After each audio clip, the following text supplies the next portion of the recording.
The convergence of globalization and technology has created a new brand of terrorism. There were persons who, for whatever reason, came to view their home country as the enemy.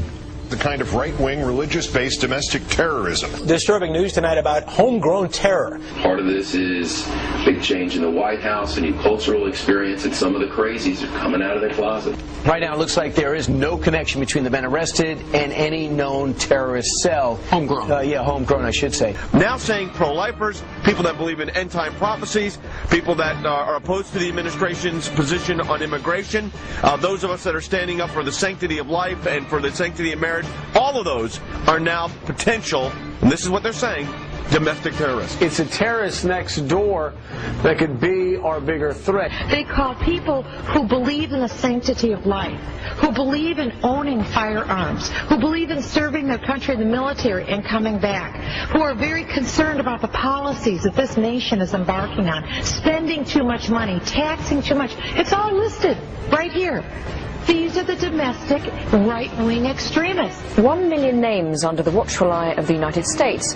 America's so-called terrorist watch list has hit the record number, according to one of the country's most prominent civil liberties groups. That's a lot of people to keep track of. They're adding new people all the time. It's a secret list that you don't know really quite how one gets on, and you don't know how you get off. In May 2007, President Bush signed a National Security Presidential Directive 51. The unclassified portion of NSPD 51 states that in the event of catastrophic emergency, a cooperative effort among the executive, legislative, and judicial branches of the federal government, coordinated by the President, will replace normal governmental procedure. Beginning in October, the Army plans to station an active unit inside the United States. The 3rd Infantry Division's 1st Brigade Combat Team has spent 35 of the last 60 months in Iraq. The Army unit may be called upon to help with civil unrest and crowd control. Army Times reporting, quote, they may be called upon to help with civil unrest and crowd control or to deal with potentially horrific scenarios, end quote. NORTHCOM, the Northern Command that came into being in October of 2002, when that came in, people like me were concerned that the Pentagon was going to use its forces here in the United States, and now it looks like, in fact, it is, even though on its website it says it doesn't have units of its own. Now it's getting a unit of its own. H.R. 645, titled the National Emergency Centers Act, directs the Secretary of Homeland Security to establish national emergency centers throughout the United States. The bill directs these camps to be built in existing military installations, whether operational or not, for the stated purpose of providing temporary housing and to meet other appropriate needs as determined by the Secretary of Homeland Defense. Over the last decade, we've seen the introduction and enactment of some of the most dangerous legislation ever to be conceived by our elected officials, who have not forgotten who they serve, but only now reveal to the American people, through the fruit of their own actions, that our rights and our freedoms are secondary. The USA Patriot Act allows for American citizens to be picked up and incarcerated indefinitely without charges, and allows law enforcement to conduct warrantless and secret searches of Americans' property and possessions. The Military Commissions Act dissolved the cornerstone of our Constitution by removing the writ of habeas corpus, allowing the permanent imprisonment of enemy combatants, and disallowing petitions to the court to know why you've been locked up in the first place. Although never passed by the Senate, the Violent Radicalization and Homegrown Terrorism Prevention Act shows us the mindset of our leaders in Washington. If passed into law, the bill would make public demonstrations and protesting into an act of terrorism and label the organizers as thought criminals and potential homegrown terrorists. Now that the federal government has the authority to sneak, snatch, and lock up its own citizens, a new bill has been introduced by Congress that gives the feds a place to hold those outspoken dissenters and potential domestic terrorists.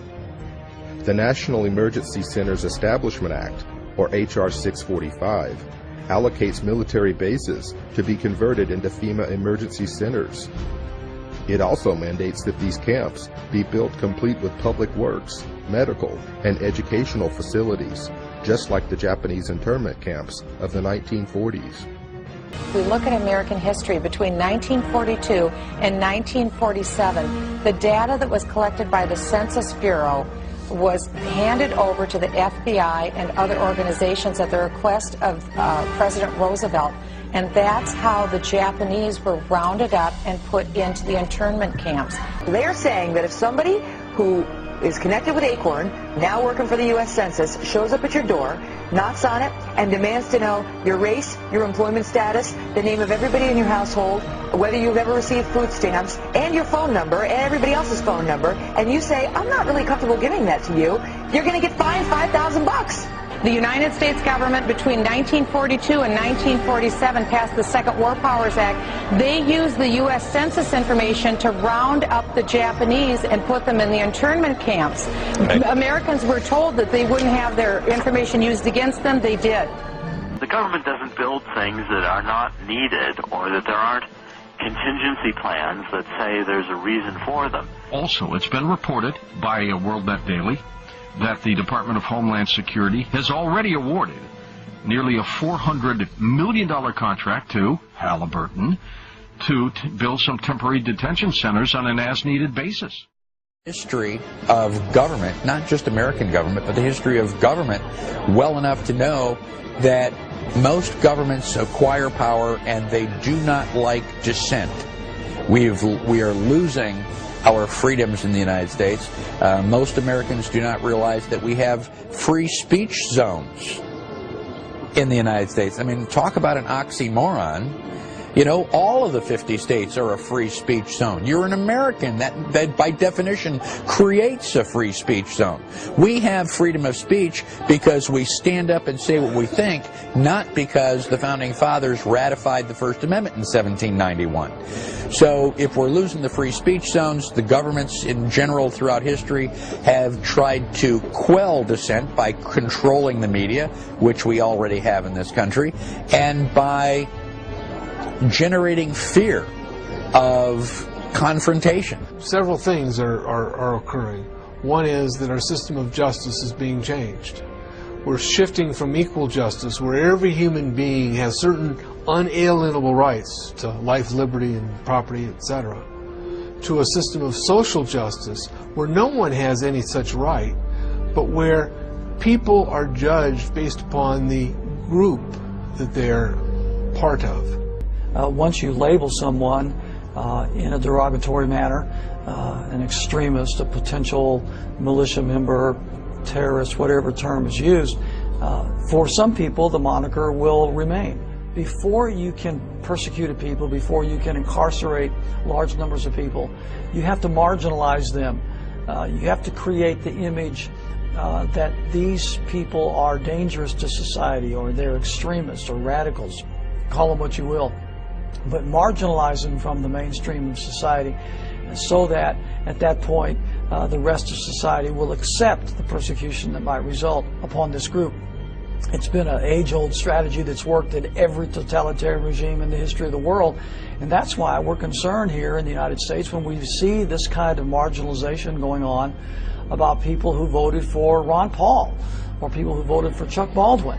Why are they being marginalized? Why are they being singled out as a potential danger to society? And I think it's shades of the strategies and tactics of totalitarian regimes in history past, and that should never happen in this country. The people in Washington, D.C. haven't represented what was on the American people's minds for a long, long time. They are the most disassociated, discombobulated, disconnected people on this planet. And they necessarily had to do that for all the violations of the Constitution that they've done. Just how far are you willing to go before you stand up and say no more to the federal government? Our founders actually intended for the federal government to be very small and limited, and that most of the service of government was to be done in the states. And so I think there's probably a growing conflict between states and the federal government. And I think there's some really good reason for the federal government to be concerned right now, because I think there are a lot of people in the United States that are beginning to say, where are we going to draw the line in the sand and say no more to the federal government?